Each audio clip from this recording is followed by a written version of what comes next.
Now, as war breaks out in Europe, Woodrow Wilson, the President of the United States, will demand that Americans must remain impartial in thought as well as deed. British propaganda and our cultural ties, as well as economic ties with Britain, means that most Americans lean towards supporting the United Kingdom, which is the Triple Entente. But America insists that it can trade with both sides legally, but the British will set up a blockade of the Central Powers because they don't want the Central Powers getting our weapons and our material.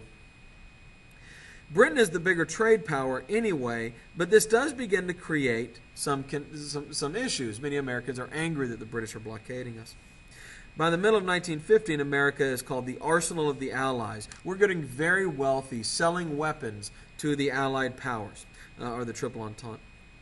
The Germans, desperate to try to cut off this vital line of supplies, will deploy U-boats, Untersee boats, submarines as we call them today. And America becomes outraged that these submarines are sneak attacking and sinking ships, merchant ships, not necessarily military ships, without warning. On May 7th of 1916, a British luxury liner, the Lusitania, is sunk, and 128 Americans who had been traveling on the ship are killed.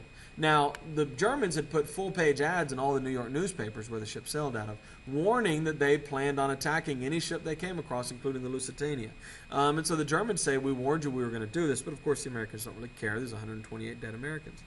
We know now, by the way, that the ship was secretly smuggling weapons to the Allies, which the Germans, of course, would have seen as a justification.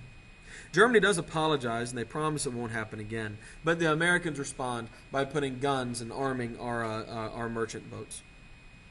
Germany declares that it will fire on any shipping without warning.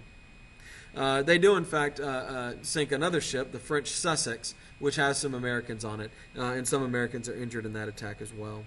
Woodrow Wilson demands that Germany stop attacking non-military shipping, and Germany says that they will stop. Wilson fears that the war will lose him the 1916 re-election, his presidential re-election. Woodrow Wilson rejects a military buildup, but by 1915 he relents and he agrees to start signing bills calling for us to increase the size of our military, and America begins to prepare for war. But Wilson will not declare war, and he will not say that he will lead America into war. In fact, at the Democratic Convention, Wilson decides to run on the idea that, as the quote is, he kept us out of war.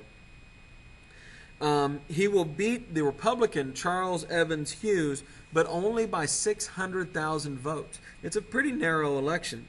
And Wilson will take this as a sign that maybe America isn't as anti-war as he had previously believed it to believe.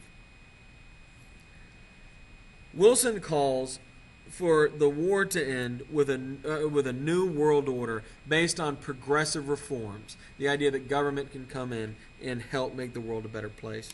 In January of 1917, Woodrow Wilson calls for a League of Nations, kind of a global government where each nation would be represented and conflicts between countries can be worked out peacefully through diplomacy as opposed through war.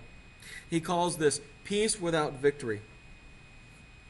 But Germany, whose situation is getting increasingly more desperate, will upset Wilson's plans by returning to unrestricted submarine warfare. That means they sink every ship they see, and they don't ask any questions.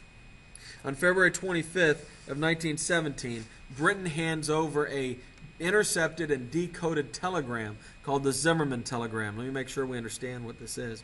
This is a message sent from the German ambassador to Mexico back to Germany proposing that Germany offer to fund a Mexican war against America, with the idea that Mexico could then take back the land America had taken in the Mexican-American War in 1848.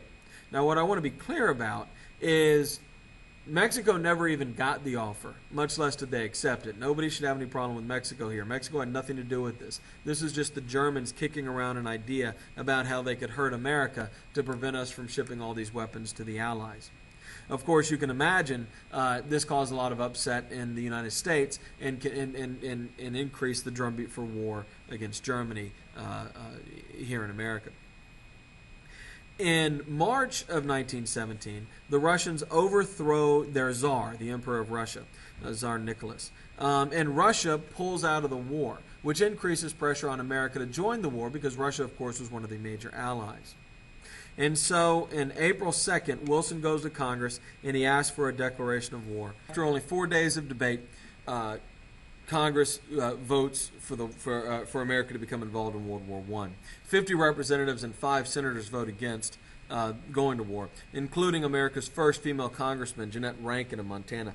And she will say, "You can no more win a war than win an earthquake." Wilson, after getting his declaration of war, will say this: "The world must be made safe for democracy. Its peace must be planted upon the tested foundations of political liberty." He'll also say, "It is a fearful thing to lead this great peaceful people into war, into the most terrible and disastrous of all wars. Civilization itself seems to be in the balance.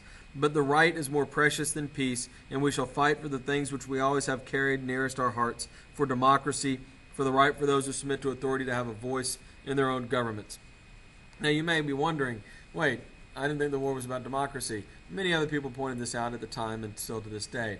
But Wilson is trying to recast the war into a struggle between democratically elected governments, which now that Russia is out, the Allies happen to be, and dictatorships. That's not really what the war is about, but it certainly sounds a lot better than the truth.